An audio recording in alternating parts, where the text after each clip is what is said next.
Hello world, this is Mirai no Densetsu, and we're back again for some more Donkey Kong Country 2, Diddy's Conquest. In the last episode, we tackled the fiery depths of Crocodile Cauldron 100%, and I'm actually going back here because I think I missed something here, especially with the Kong College. It's like I forgot to save the game here. So now you can see we are at 30% already.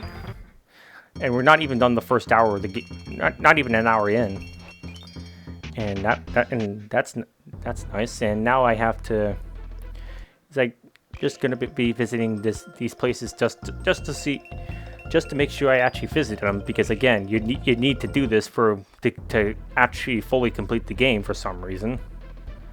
And I think I did this already, but again, just to make sure. And now we actually get to use Funky's Fights too. And hire the plane. And yeah, we can actually go to the new area, which is Krem Quay. This is the swampy area of the game.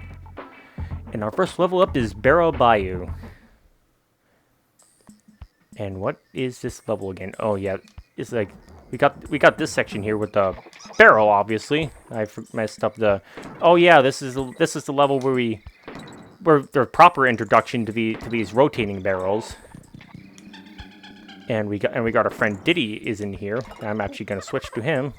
And we got these fields right here. And yeah, I was gonna say the reason I'm not attacking the enemy right away is that sometimes they can actually drop helpful bonuses for you. And I'm actually gonna use Dixie for this. Study the timing, and yeah, got it. And now we got Rami in this level. And yeah, this secret is actually required for the DK coin. In case you didn't know that. Are you gonna drop anything else? I think he's just gone. Oh yeah, Rami actually attacked the. It's like yeah, you can actually go up on the crates like that and pop the enemy in the head. And I'm gonna take the shortcuts here because I am amazing. Like that, and I thought I was actually gonna fall into the water for a second.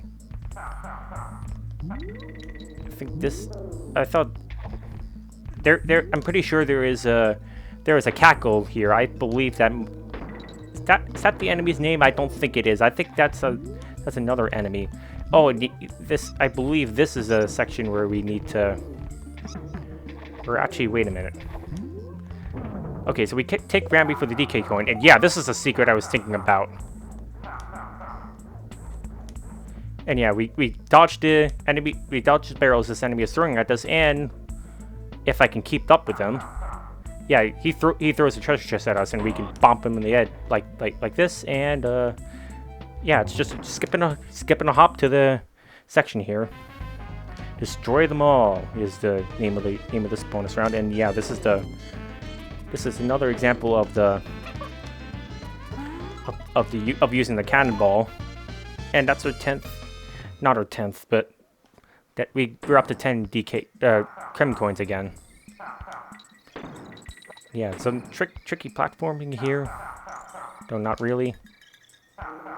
Oh, this guy is actually guarding a Kong ladder.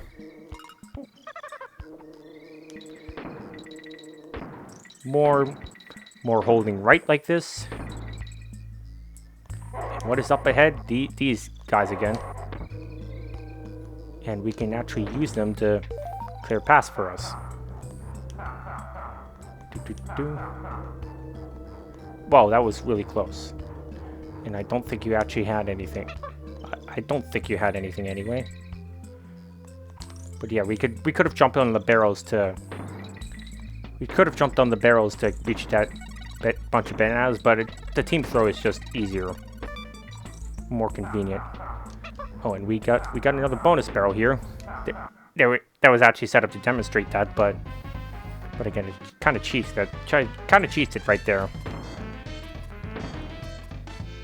And you know, a goal I set for myself for this episode is to stop talking about the game and what I'm doing right now, because you can see that quite clearly right here. And talk more about my experiences with the country series, and I mistimed that, but thankfully it wasn't the mistiming it. DK coin wasn't mistiming the DK coin. It's like I wanted to stop doing that, but the next level, Glimmer's Galleon, but I actually wanted to stop that for a section up here. Is like right here. It's like this area tripped me up for the longest time, and I actually looked up a guide for it. But yeah, we go in here, and that's a bonus room. But that's not the end of it, folks. That's really becomes really convoluted, and it always tripped. And never forget the struggles I had with 100%ing this stage. But yeah, there's the Krem coin right there. But yeah, we go back. But we go back up, and it looks like we cleared everything, right? Not quite. We actually go up here, and it says a number 2. The area is dark, and I never actually saw. Actually, it's completely solid here. It's not. Actually, it might not be completely solid, but it looks like.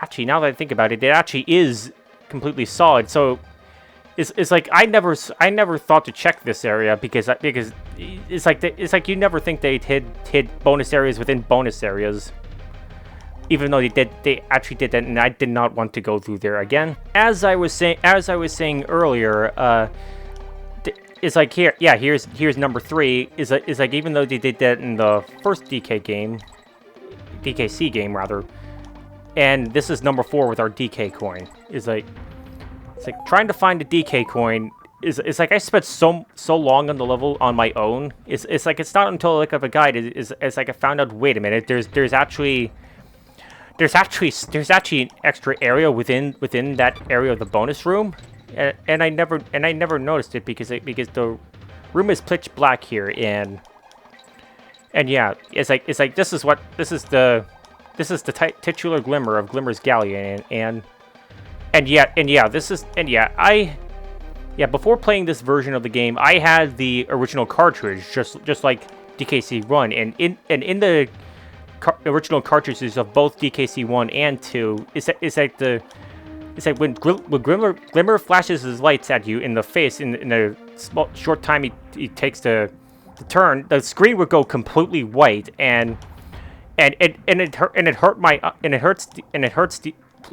a lot of players' eyes trying to play through Squawks' level in the DKC 1 and this level in DKC 2, because especially when you're constantly moving back and forth trying to figure out where On Guard is. No, I think he might be further in the level, and I gotta take him back. But yeah, the Virtual Console releases and thankfully this Nintendo Switch Online release of the game don't completely remove that issue. So it's much better to play these levels. And we gotta watch out for that enemy right there. And I think that is actually where On Guard is. No, I'm wrong. It's like, where am I? And I just completely swam into that enemy like a complete idiot. There's our Kong letter though.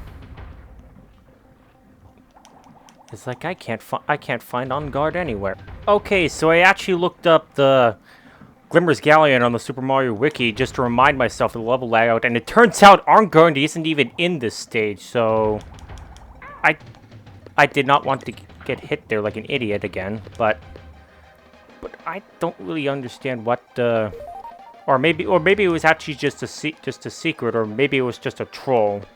I mean, Rare is known for trolling his fans quite a bit with hidden lore that is just red herrings. But yeah, what is this actually? Is this actually a secret, or no? I think it's just a stray banana. So let's see here.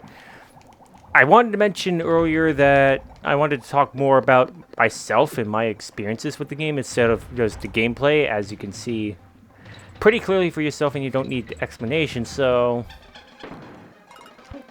I think I might have told you my experiences with this game already, but just to summarize, it's like I remember playing DKC1 as a kid, you know, way back when, before I even discovered the internet. And I remember thinking that DKC 1 was the only DKC game that existed for the longest time. So it's like, man, I wish they made sequels to Donkey Kong Country. And then I looked up the internet and found out that hey, there was an entire trilogy of Donkey Kong Country games on the Super Nintendo. And a year later, we would get Donkey Kong Country Returns on the Wii. It was like, whoa. It's like my mind was blown when and my mom's too when we were looking up, you know, gameplay of Donkey Kong Country on YouTube, and it turns out, oh wait a minute, there's Donkey Kong Country 2, and then later I'd imagine I discovered Donkey Kong Country 3 soon after, but yeah, it's stuff like that in your childhood that you don't really get anymore with the age of the internet and becoming an adult. It's like when you're an adult and you know these games. It's like you know pretty much every game in existence, that at least it's like almost every game in existence, and there's not really any worth into discovering something. There's not really. I haven't had that real feeling of discovering something new in a long time. So that's my 2 cents on this game's discovery. But oddly enough, I actually played Donkey Kong Country 3 before 2. It's like I picked up the Super Nintendo cartridge for 3, and I'll say here that I think DKC 3 gets far more hate than it deserves. I think it's a very solid game. I prefer it over the first game, especially. I mean, my favorite in the series is still this one right here, but that's just me saying DKC 2 is better, not DKC 3 is worse.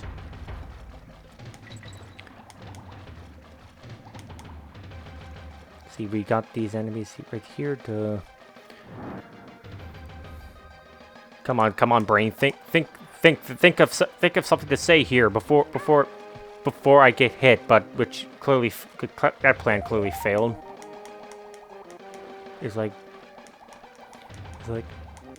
oh yeah, and I also have the GBA versions of the entire trilogy. It's like I picked up the GBA version before the Super Nintendo version as well. It's like of the games in my of the Donkey Kong Country games in my collection, the Super Nintendo version of 2 was oddly enough my last purchase, which I imagine is weird. I'd imagine people played the games in order 1, 2, and 3. It's like I'm just swimming by these areas to make sure I don't miss that second bonus stage, which I think is actually right here. Nice, we found it. But yeah, the GBA versions of the game haven't been re-released, but honestly, I'm with the general consensus that the GBA versions are inferior to the Super Nintendo counterparts. It's like they can't even compare. It's like you can tell they were made after Rare was bought by Microsoft. It's like I'd hate to say it, but Rare really did go downhill ever since they were purchased by Microsoft, and the Donkey Kong Country GBA remakes aren't the worst offenders of that, but not by a long shot. But yeah, they were definitely inferior to their originals. But let's see here. Oh, we got another banana coin. I think this guy is actually supposed to swim up and block that DK coin. Or not. Why did they say DK coin? The bananas. And yeah, this is the end of the stage right here. And I almost got hit by that enemy. Whoa. funny story about this is it's like I should have. It's like when I was playing this earlier in the year, like two weeks ago. I was in a situation where I think I was spinning into the enemy, and I should have died, but for some reason I didn't, and I was able to complete the stage. There's Kong College again. Like, hi Funky, bye Funky. It's like just making sure to complete the game here. Oh, and we got Monkey Museum here too. I thought it might. Oh, it's you again. I thought it might be a real video game hero. It's like the funny thing about Cranky's dialogue is that he only refers to he only refers to Diddy even if Dixie is the only person present. It's like that was an odd oversight. It's like, and we might even be able to see that if I can suck at the game and actually, or if I didn't have that, if I. Look, it's like we might be able to see it, but yeah, there's this secret right here, and I believe it's like there's that one up, but there's also more here. So we used the roll jump here, and this is the tricky part. So I'm trying to position the screen so I can just throw my partner to the very left without getting hit, and that was actually easier than it looked. But yeah, we break open these. We bash the enemies, and there's our DK coin. And now we can continue on with the rest of the level. And we climb these stems things, but it's like I don't know what they're called. I think they just jump twice, and that's it.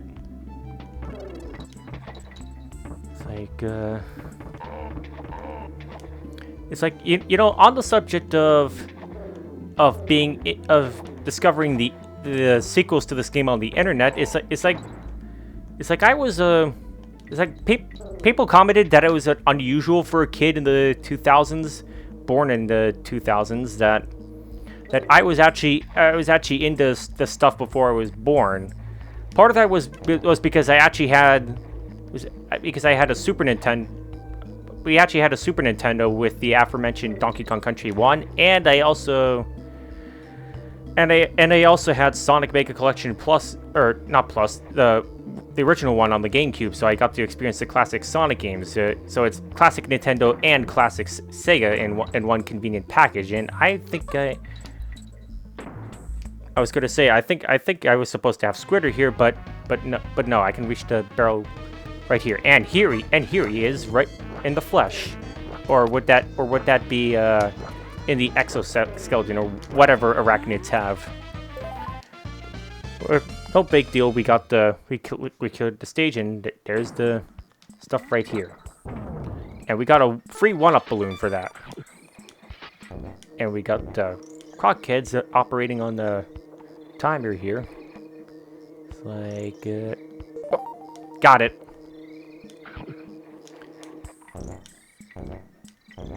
But yeah, it's like most people assume that kids only care about the current stuff. I was a retro fan since I was a little kid. It's like almost like I was a 90s kid born in the 2000s for some reason. It's like I'm nostalgic for that area, not the era I was actually born. I was concerned that I would get hit there, but clearly I was wrong.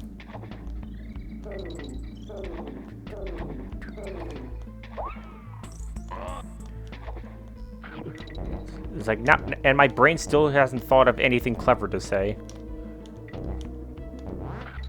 But yeah, you can see the creativity in the level design that Rare had back in the day. It's like they took that gimmick and they ran with it.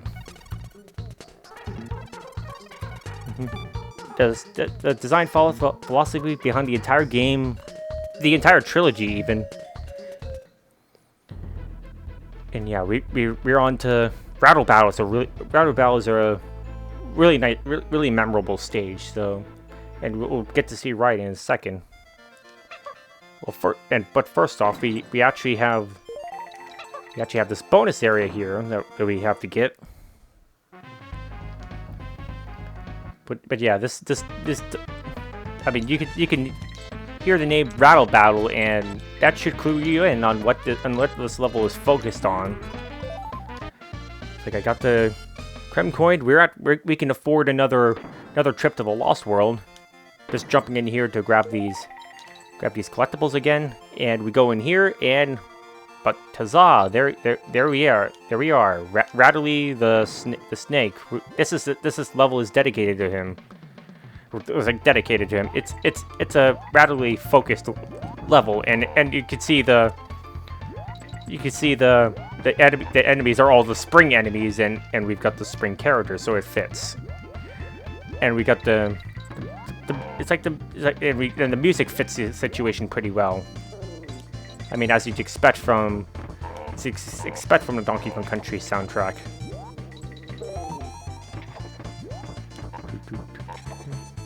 Yeah, it's almost like Benny Hills. It's like perfectly fits the absurdity of this situation where you're just a snake bopping on the heads of spring shoe crocodiles on a pirate ship in the middle of a swamp. Like that's another sentence you only find in the media in the world of entertainment, in the world of fiction. It's like I'm pretty sure this is actually the section where this is the DK coin is or bonus barrel or whatever. It's like yep, this is and I gotta make sure I don't fall off, and there we go, got it. And there's another partner, and we can jump up here, and actually no, let's super jump over here, so we're not at the risk of cannon fire. It's like I almost got hit again.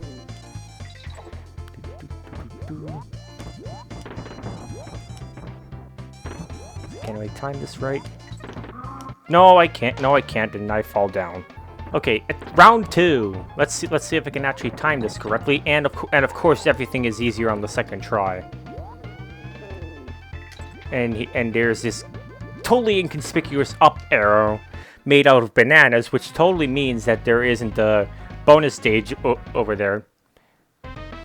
I mean, yes, yeah. Admittedly, some of the bonus areas in the Donkey Kong Country series are really obvious to those that pay attention to level design, but I'd rather have the obvious bonus stations in the sequels than the moments that force you out to get a guide in the first game. It's like the method in the sequels saves so much time, and it rewards players for paying attention.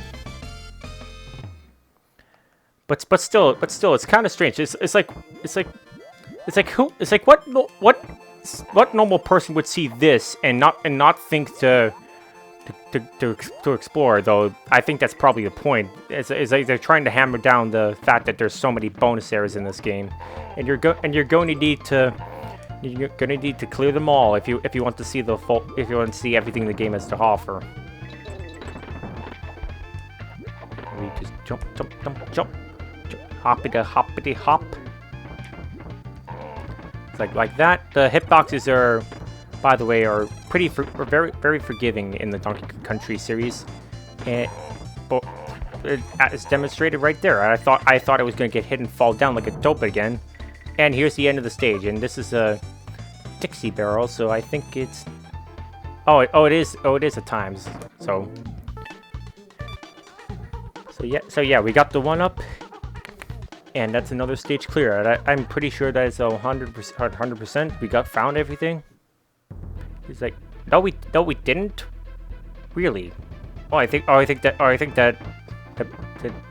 bunch of barrels. Yeah. It's like, you know, the irony of me criticizing the game, you know, making fun of its bonus stages being so obvious and me missing one of the bonus stages in the very same level. That irony is definitely not lost on me. It's like I will gladly take that foot into my mouth. All right, now that we got everything here, we can go to Clubba's kiosk right here. And we can pay up for the trip to the Lost World. And our level of the day is Black Ice Battle. And do we have? Do you have anything here? For just $5, you could buy my memoirs. What a dynamic and exciting life I led. You'll be lucky to be in half as many games as I've been. What do you want this time? Oh, I just wanted to see your pretty face. Don't come back without a sack full of tokens. So yeah, Black Ice Battle. It's like this is the level where you might have remembered a while back in one of the earlier parts when we first saw those clobbers, the enemies that in the barrels that that was embarrassing. I mentioned there was a specific type of enemy, not you. There was a specific type of enemy. It's like I should have carried that guy down here so I can. No, though I cleared it effortlessly. There was a specific.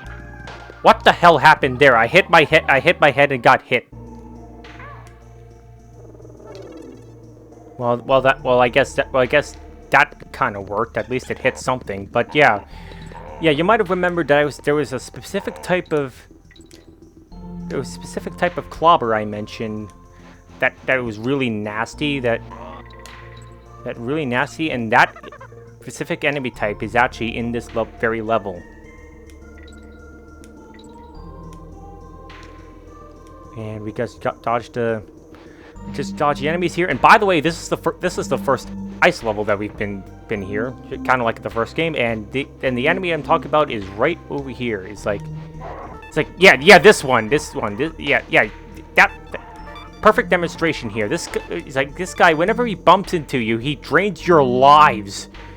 It's like that's kind of messed up on Rare's part, and I completely botched that again. Well, thankfully I dodged it the second time. He's like, yeah, having Dixie after losing the Kong is really helpful, especially really helpful because of her hairspin, and I think I fell down the wrong hole. They have multiple choices here. They all lead to the same exit, including death.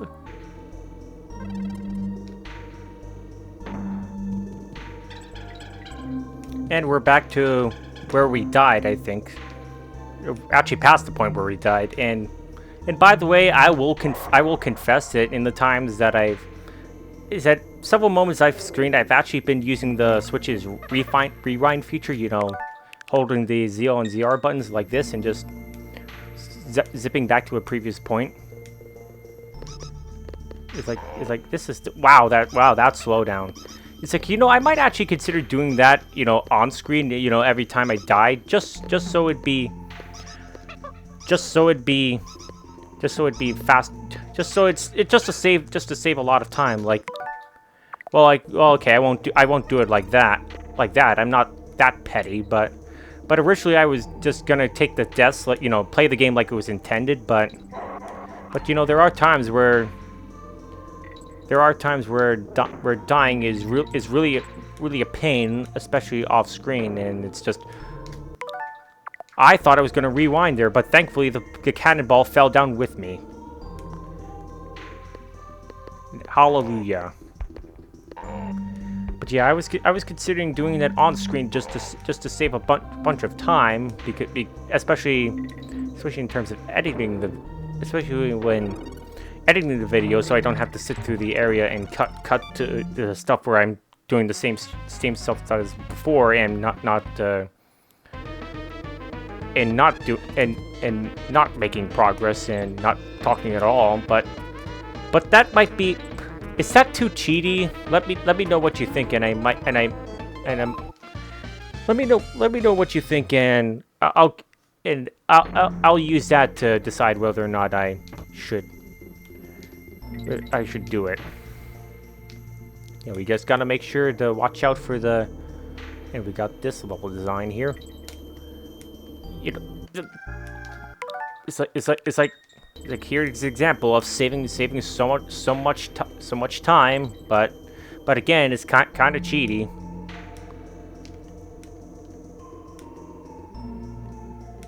But yeah, this is the end of the stage here. Completed just like that. you know, honestly, I kind of feel like that is a bit too cheaty to just rewind after every single death. Though then again, it's kind of like I'm playing this on the Switch. I might as well use the extra features it has, but I don't know. It's like actually wait a minute. Did I actually get that? Did I actually clear that? Oh yeah, I did completely clear that. But yeah, the next level is Slime Climb. So for this stage is like well, you can see the gimmick right away here.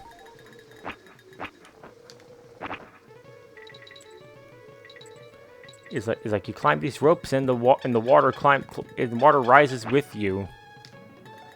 So you have to be on your toes at all times. Yeah, that's a good use of the team throw mechanic. There, and another good use of the dodge of the roll jump. And yeah, it's like I'd say I still don't know what to really say for the most part, but oh, there might be a secret here. Or I think it might just be a shortcut actually. Hopefully I didn't just skip hopefully I didn't just skip a bonus area or two by doing that. And we actually do this, we get the invisibility barrel behind, and we follow this trail of bananas to a bonus barrel right here. I mean, it's like I wasn't gonna miss this one. That's for sure. So just like do that, and it's just jump down, try to grab as many stars as you can, obviously. But yeah, I guess to fill the time, I could say what I think about Donkey Kong Country Returns and Tropical Freeze. Well, the funny thing is, it's like I haven't actually beaten either game. It's like I almost completed Donkey Kong Country Returns, but I stopped at the very last level of the game, you know, and a 100% run too. And the other one is like that was an unfortunate landing. And for Tropical Freeze, I kind of gave up partway through, not even halfway through the game. It's not even just, oh, this game is so hard. It's like well, maybe for Returns it is. That last level is really something. But in my mind I was come on, brain, think. What am I thinking? But for Tropical Freeze, I kind of just stopped playing the game. And I really think I should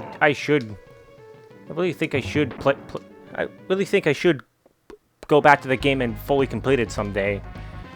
I mean, the Donkey Kong Country Returns and Tropical Freeze are not terrible games. I don't get me wrong, but there's something about the original trilogy, in my opinion, that it's like I can play these games. It's like I can play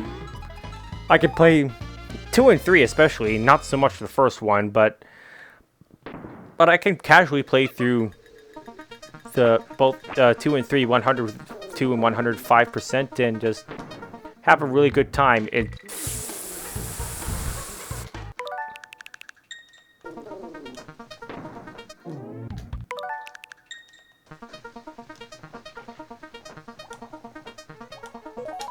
Okay, we got the DK coin first try. It's like if I hadn't rewinded there, I would have played the playthrough the entire level all over again. And it's like, and I screwed up twice. It's like just something to think about. You've been great contestants. We didn't do anything. Oh, and here's a special level, Bramble Blast. It's like this is the first level in the game where you get to hear the excellent Stickerbush Symphony. It's often considered one of the best video game songs of all time.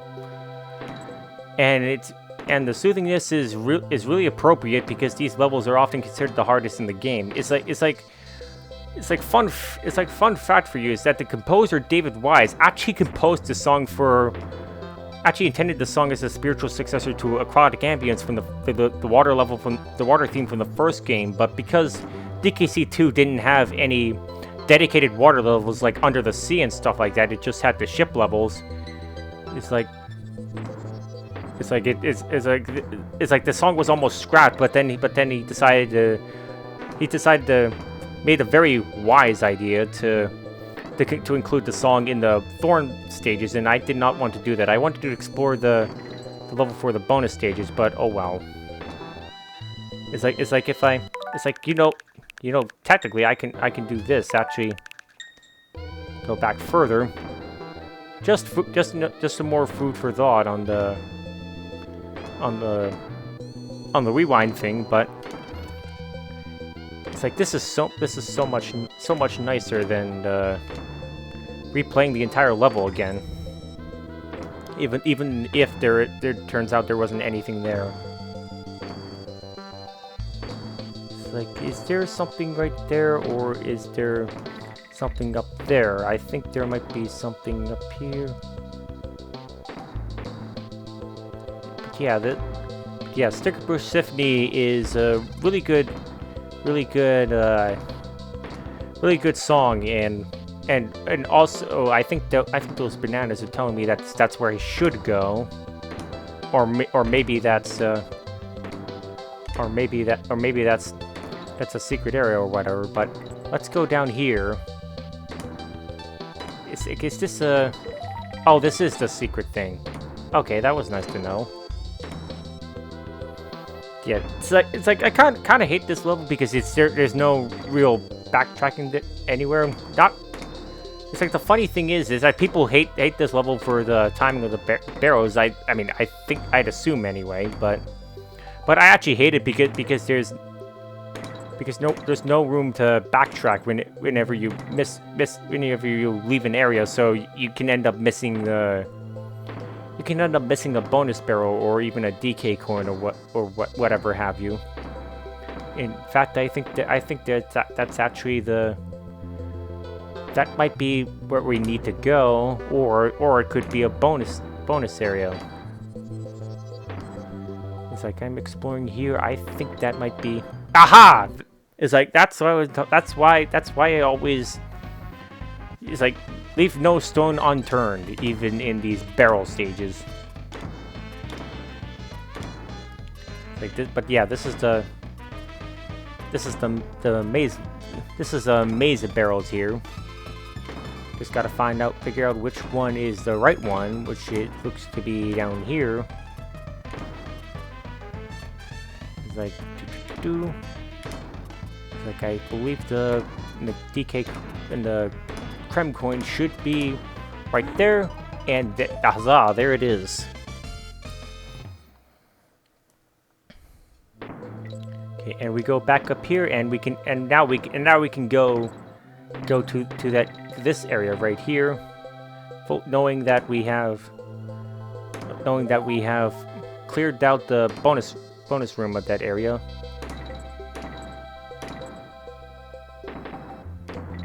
Yeah, there's the Kong letter, the N.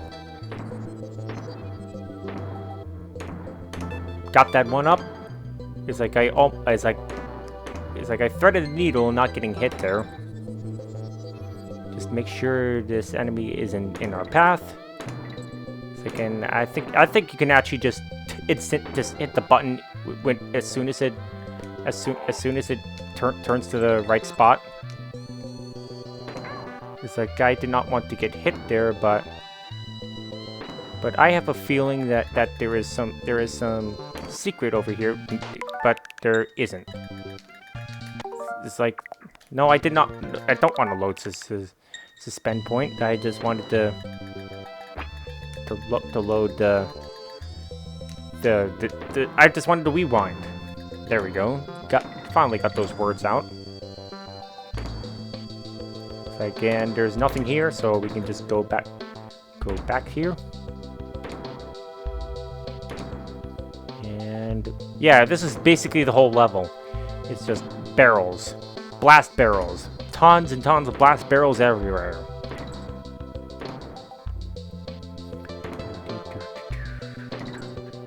I mean, at least we get to listen to some soothing music. Oh, and there's the DK coin right there.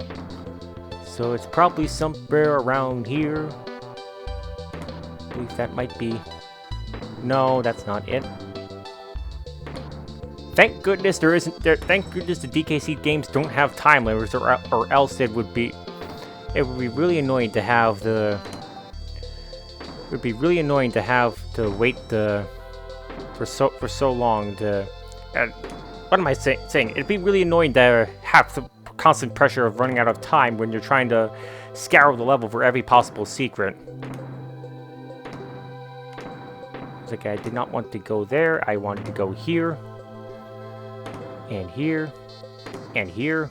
And here. I believe this is the only way we could go. It's like, well, I should have timed that bit better.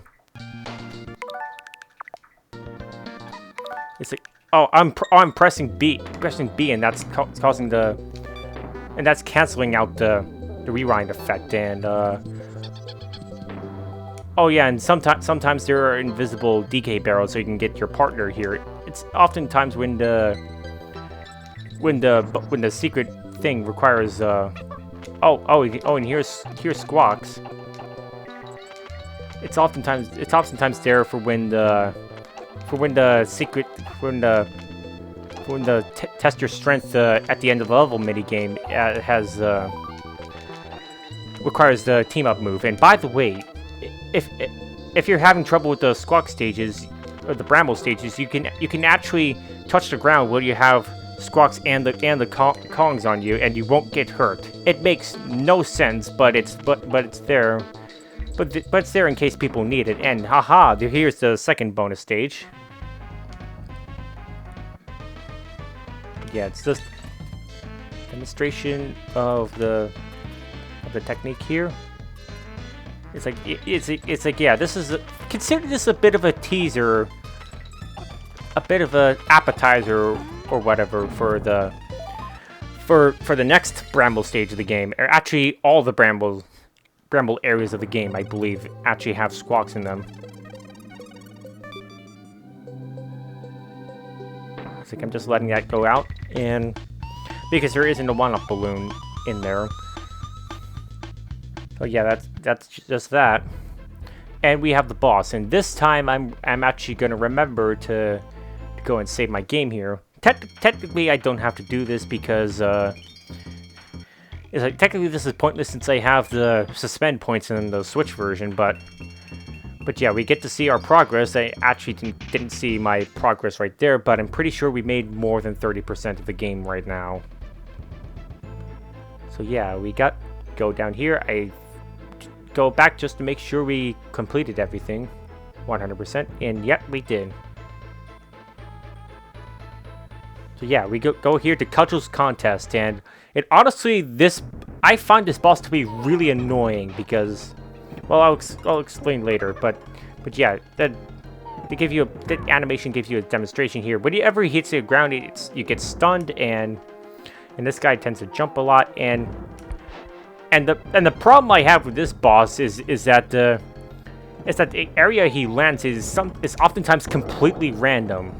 It's like he could land near you, or he could land on the other side of the screen where you're supposed to go to avoid him. But yeah, these first few hits aren't so bad. Actually, that's a example of it almost hitting me. It's like, well, that was just me being an idiot and not actually moving.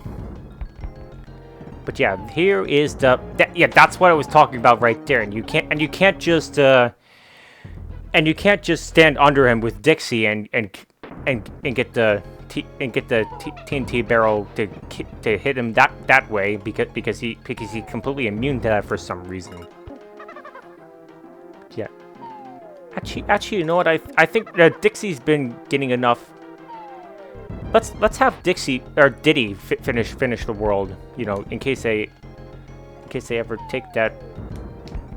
In case they ever take that hit. Just make sure to jump. I mean, this it's kind of pointless to have Dixie here because the ponytail spin like this isn't. I guess it would help for new players, but this is perfectly doable as Diddy. So I guess that's the point. The entire point of the Diddy Dixie dynamic is to have a character for new players to, to glide down platforms with it, and a character to speed through the level for experienced players. Where is? Oh, that was really close. I can't believe I didn't get hit there. But yeah, we got another hit there. Like, I would comment on how I'm not getting hit there, but it's like there. I knew I would jinx myself with it, but at least. But if I manage to pull this off, yeah, Diddy finally gets to complete a world. It's like the main star of the game actually going through the game as the main star of the game. It's like, imagine that. So yeah, that's a world completed in Diddy's name, and next time we meet, we'll go down to the crazy lights, the beehives, and the roller coasters of Crazy Kremland. I almost said Crazy Clamland or whatever. It was like that. But next time we meet, we'll be going through the Crazy Kremland area, whatever, and I'll meet you back. I'll see you then.